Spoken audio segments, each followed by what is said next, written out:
Well, some things are popping back to my memory after decades of laying dormant. I got the brake drum out.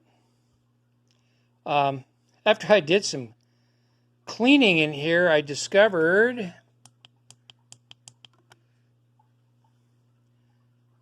that's a keyed shaft. That was covered with a glob of grease. I didn't see it.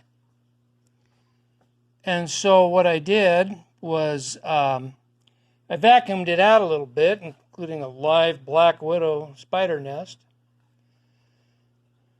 Soaked it with my favorite penetrant. And then let that sit for a while. Then I took my trusty, where'd it go? Over here. My trusty lineman's hammer. And I didn't wail on it. I just gave it some gentle taps. That drum slid right off. What I was laying dormant in my memory for years and years is a good friend of mine up in Washington when I was still living up there. He had a Gibson Model D. And he discovered that his axle and the axle housing was worn enough that his bearing was spinning inside the axle housing. So he discovered that C-clip inside, and he pulled that out. His brake drum, I guess, was stuck really hard to the axle, so he took it to a machine shop. They put it in a 40-ton press and proceeded to shatter his axle housing all to pieces, which they welded back up for him, But and the reason why it shattered, let's see, get my little light. If you look, whoa, I don't know if you can see that or not. Way back in there, at the bearing, there's inner C-clips. One on the axle itself and another one in the axle housing. To get the axle out and the bearings, you got to remove those two C-clips. And unless you've got an exploded diagram on one of these Gibson axles, which one of the guys on the Gibson forum that I follow online was gracious enough to send to me, you'd never know those C-clips were there.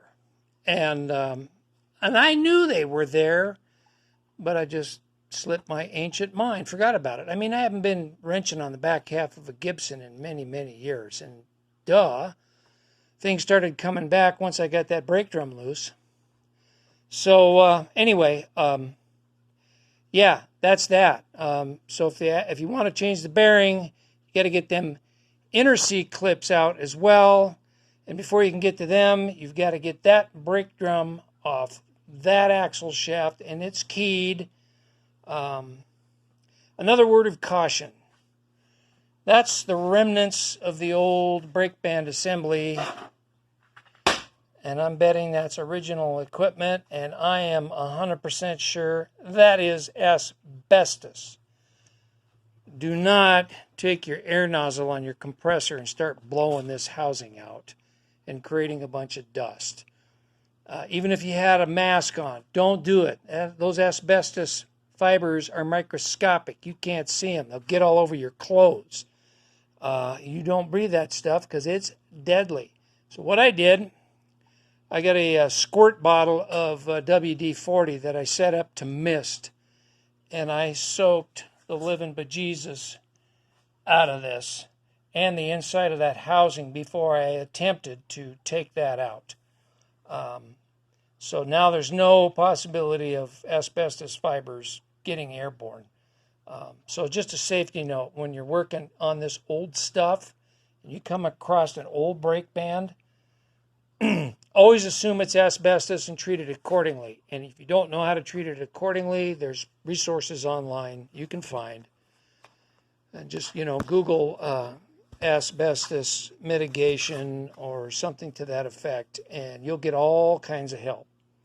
So, yeah, do that before you remove stuff. Anyway, I've got all this soaking in super clean, and I'm going to take it out in a little while, hose it off. Then I'll take a wire wheel to it, and then I'll lightly oil the inside of that brake drum hub where it goes on the axle. Although, I don't know why, taking flash rust precautions. Our humidity is 6% today. I don't think it's going to flash rust, but me being me from the Pacific Northwest, old habits are hard to die. So there you go. Gibson tractor, axle, brake band, axle housing update. Thanks for watching. I'll keep you informed on what's happening with this. See you later.